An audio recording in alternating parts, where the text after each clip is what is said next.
Yes, phone tapping కేసులో కీలక పరిణామం. ఆ సుప్రీంకు వెళ్లాలని యోచనలో సిట్.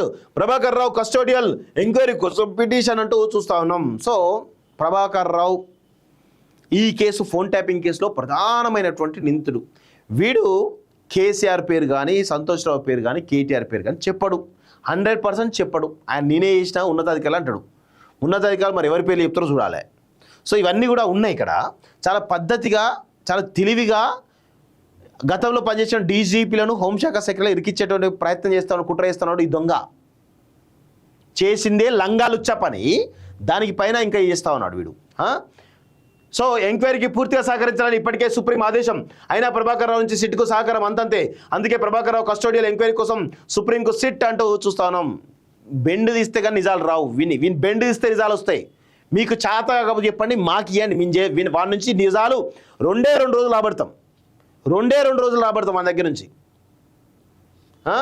ఫోన్ ట్యాపింగ్ వ్యవహారంలో విచారణ కీలక మలుపు తిరుగుతోంది. ఈ కేసులో ప్రధాన నిందితుడిగా ఉన్నటువంటి ప్రభాకర్ రావు విచారణకు అస్సలు సహకరించడం లేదనే భావనకు దర్యాప్తు అధికారులు వచ్చేశారు. అందులో భాగంగానే ఈ కేసు విషయంలో సిట్ కీలక నిర్ణయం తీసుకునే అవకాశాలు కనిపిస్తున్నాయి. ఫోన్ ట్యాపింగ్ తీసుకోవడం ఒకటే మార్గమని, ఫోన్ ట్యాపింగ్ విచారణ ఇక్కడ నుంచి ముందుకు పోవాలంటే ప్రభాకర్ రావును కస్టోడియల్ ఎంక్వైరీకి తీసుకోవడం ఒకటే మార్గమనే నిర్ణయానికి సిట్ వచ్చేసినట్టు తెలుస్తోంది. ఈ నేపథ్యంలో త్వరలోనే సుప్రీంకోర్టులో ప్రభాకర్ రావు కస్టోడియల్ పిటిషన్ వేయాలని దర్యాప్తు అధికారులు భావిస్తున్నారు. ప్రభాకర్ రావు విచారణ సందర్భంగా దర్యాప్తు అధికారులను ఇబ్బందులకు గురి చేసినట్టు తెలుస్తోంది. దర్యాప్తు బృందం అడిగిన ప్రశ్నలకు ఆయన తనకు సమాధానం తెలియవని చెప్పినట్లు సమాచారం అంటూ చూస్తా ఉన్నాం. సో మరి ఎంతవరకు తీసుకెళ్తారు? నిజంగా ఆయన అరెస్ట్ చేస్తారా లేదా అనేది చూడాల్సిన అవసరం అయితే ఉంది. చాలా ప్రశ్నలకు ప్రభాకర్ రావు తన సొంతం అంశాలని దాటవేసని చెప్పుకొచ్చారు. ఇది విచారణ చేస్తున్న సిట్ అధికారులు ఒకంత అసహనానికి గురి చేసింది. ఎందుకంటే వాడు పోలీస్ ఆఫీసర్, గతంలో ఎస్ఐబి చీఫ్గా ఉన్నాడు. సో వాడి నుంచి రిజల్ట్ రాబట్టాలంటే ఏం చేస్తారు? ఏదో పద్ధతి చెప్పండి సార్, ప్లీజ్ సార్, దయచేసి చెప్పండి సార్, ప్లీజ్ సార్ అని బతిలాడతారు. అదే వేరేటోడు పోయినాకో, నాలాంటోడు ఇంకోలో అంటూ పోయినాకో బెండ్ తీస్తారు వాళ్ళు. సో పోలీసులు ఏంటంటే వాళ్ళ పోలీస్ ఆఫీసర్ని కొడతారా? పెట్టరు. ఇది జరుగుతూ ఉంది. సో అంతేకాక ఫోన్ ట్యాపింగ్కు సంబంధించిన అనేక ప్రశ్నలకు ప్రభాకర్ రావు దాటవేత ధోరణి అవలంబించినట్లు తెలుస్తోంది. దీంతో ఇన్ని రోజులు ప్రభాకర్ రావును విచారించిన పెద్ద ప్రయోజనం లేకపోయిందని అభిప్రాయం వ్యక్తమవుతుంది.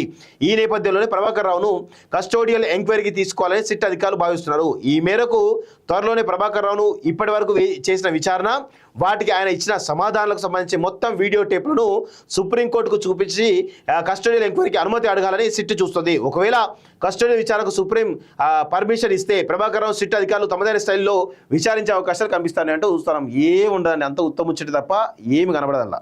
విదేశాల్లో ఉన్నత విద్యను చదువుకోవాలని అనుకుంటున్నారా? అయితే వెంటనే ఫ్లైగ్రాడ్ ఓవర్సీస్ ఎడ్యుకేషన్ కన్సల్టెన్సీని సంప్రదించండి. మీ విదేశీ కలలను సాకారం చేసుకోండి. ఫ్లైగ్రాడ్